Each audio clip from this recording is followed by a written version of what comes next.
ever used this one or not yet. But actually, the students do a switcheroo. They do change places on the piano bench. Have you had this one yet? Okay, I'm gonna put you on the bottom. Okay. But then when I turn the page, notice it says, notice that you have to come up here. I'm scooting. Yeah, you scoot and then you start over here. Got it. Yeah, okay. Now, the 1B book, the students are pretty much in like small harmonic intervals or the C chord, more or less. And so that's what this one is. And it's just a nice little boogie. I actually have done about 3 times with students of my own, because I was doing it before the book was out. But I had these 2 little girls do it, and they're best friends, you know, so they had a lot of fun at the piano. But the one on the top was a little bit precocious, so I'll show you what she did when she changed places. 1, 2, ready, go.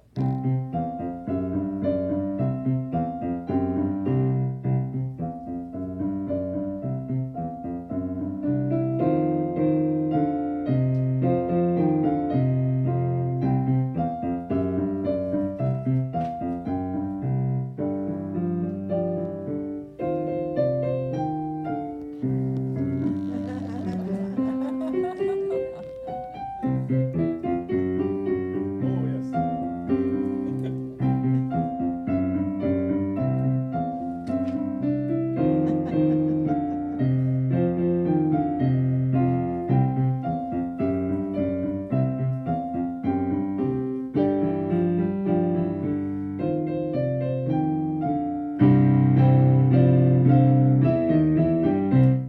There it is. Thank you. You can stay. Well, I just thought it would only take a minute. I thought, well, that'd be a cute one for you to use if you have little ones this fall. Then I'll have you go over to page 8 at the top. And Todd and I will play a piece called Gallop at Midnight. Now, this is out of book 5. And I have one of my little boys this summer is playing it. He loves this piece for 2 reasons. Can you give me one reason? It's fast. Can you give me another one? It's in minor. It's in a minor sound and it's loud. Actually, there's 3 then. So I'll have you on the top. But, yep, and again, just look through I would just encourage you to use these. I've used these duet books extensively, and not just my music, but others as well, of course. 2, ready, and.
Okay, now I will, as promised, show you, I'm gonna see the best way to do this, our first game.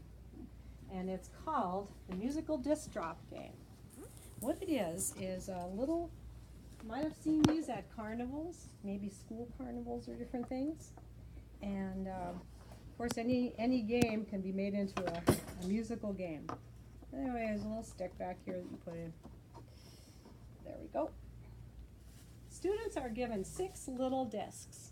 It comes with the game, I mean. It's very random. They just start up here and they just let them drop. They get stuck, just let them drop. Okay, they can it's either gonna fall into a 10, 20, or 30, or 50 slot. And so I have questions that match the different slots. So if they get into a 10 point, the question, you know, they're on cards. I forgot them. they're on cards, and it might be just like a dynamic, forte or whatever. If they get it into 20, the question, and my husband glued these, and can you believe they're so fun? Oh my, that was a 10. But let's see if they get it into 20. The question will be a little bit harder. It might be, what is this symbol? So it might be staccato or accent or something. I keep getting, it's really hard to get the 50. I cannot get more than 10. Okay, now I'm really upset. No, just kidding. Oh no, I can't get more than 10. But anyway, the students usually can. It's rigged. And it is kind of rigged. Oh, I did get a 50 here. Oh, okay. Yeah. Anyway, 30 points are usually, I have assigned a little card that says, these notes spell a word. What is the word? And then for 50 points, I usually have a question that they maybe or maybe will not get. Like, who invented the piano? What year was the piano invented, or something like that. I got a 20. And then usually what I do is I say, if you can get 100 points or more in this six little tosses, then you get a little, I don't know, I have Tootsie Rolls or Dum Dum Suckers or something like that. But they, of course, have to answer the questions correctly, too. And so it's just a really fun thing. I'll tell you, anything that takes about a minute or less is a fun game. They come in, I usually have a game a month. And so they'll come in and they'll kind of eye over to the table to see what the game is. And so the little ones especially enjoy it. Sometimes people say, well, at what age do you stop the games? Well, they usually stop, I still have kids that are 14 that say, yeah, I'll do the disc drop. Maybe they just want the Tootsie Roll, I don't know. But it's just a lot of fun. Oriental trading. Make up your own questions. Okay, next is page 69. And I'll have Todd come back. Boy, Todd, I didn't know you were going to work this much. You can have Gavin come up, too. If you want a break. I'm having fun. Okay. Just wanted to give you some resources that might be helpful as your students warm up for piano. One of them is the Pentascale Pro. It's been out a little bit, but it's been a really fun little warm-up book for all of the major and minor pentascales. Now this is how it works. You can see also on page 69, the scale is introduced in the same fashion, and there's a teacher part that will provide a certain style. Then you turn the page, and there is a sight reading page that utilizes that same pentascale, only with dynamics and phrasing that makes it more of a real piece. And so we have, and we'll just show you, different styles, of course. This one happens to be kind of a boogie, a jazz type. Yep, bum, bum, bum, there you go.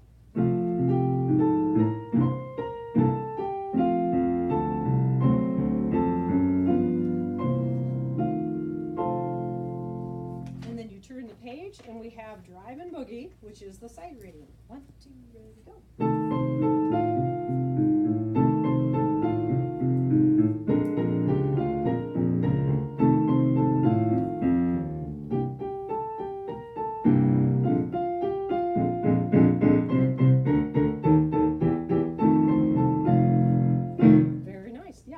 For a minute. And so what's kind of fun is it only takes a minute to warm up. Sometimes I go to the keyboard and I'll add maybe some percussion or some instrumental sounds, which makes it kind of fun for the students too. But I was going to say, not to take sales away from Capital or anything, but I actually don't give one to each of my students. I just keep book 1 and book 2 in my studio. And then in their notebooks I write, D major for next week or whatever, because I don't want them to practice these sight reading things. Right, yeah. So that's how I do it. Then the Major Scale Pro on page 70, if you just turn over one page, as the students are learning the pentascales, they'll graduate up to the regular scales. So the Major Scale Pro books have, I did the teacher part on this one too, on these two, but basically there's a 1-octave scale that starts out contrary motion, goes into parallel, turn the page, and there's a 2-octave scale, starts parallel, goes to contrary, and ends parallel.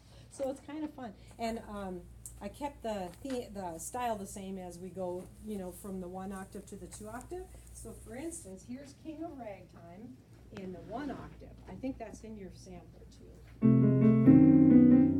2, ready, go.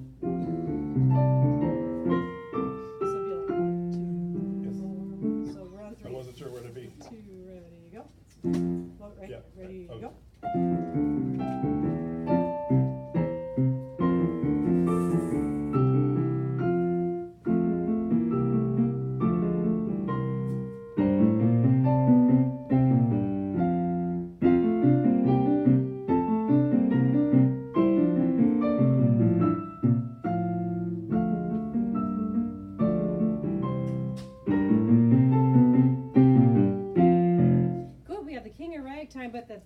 octave is the Ode to Scott Joplin. So we'll start with parallel on this one, then go to contrary. 2, ready, go.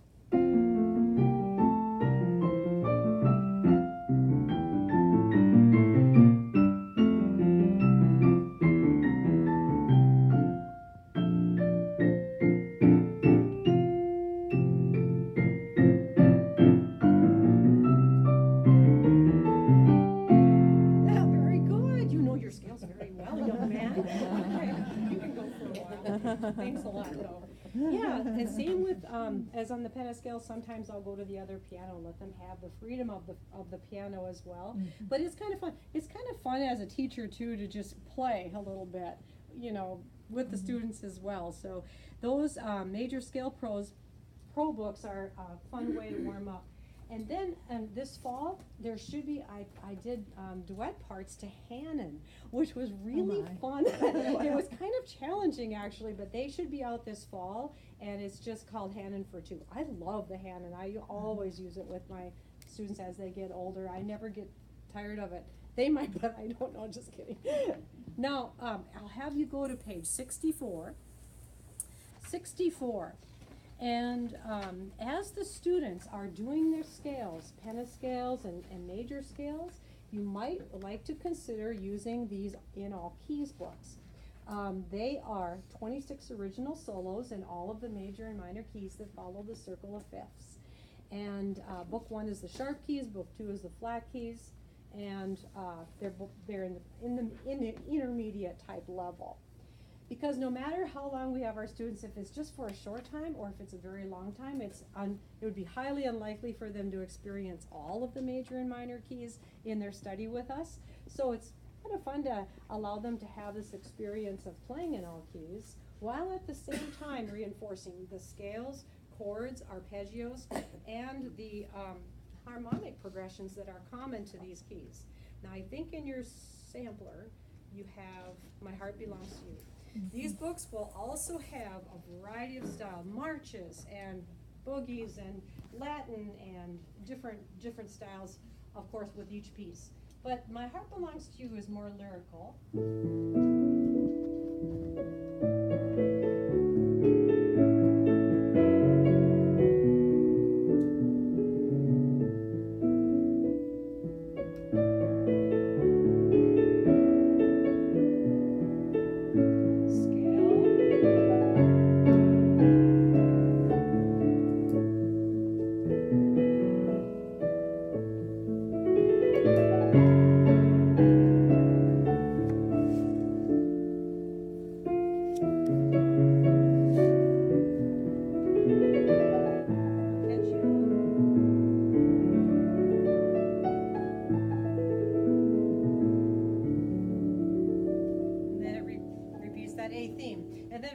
To it or below it, I'm not sure, is the Rushing River Rapids. That is, of course, in the relative minor, the F sharp minor.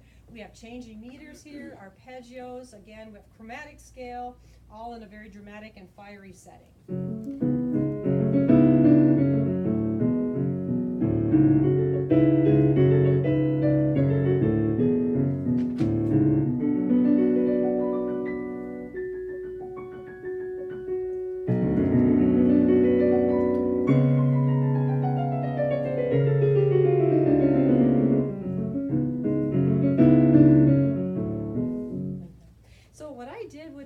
Books came out a couple years ago, and I had some older students in the summer like this, and I said, you know, I would really like to just start these In All Keys books and just kind of slowly progress our way through so that you will have had the opportunity to try every major and minor key in the circle of fifths.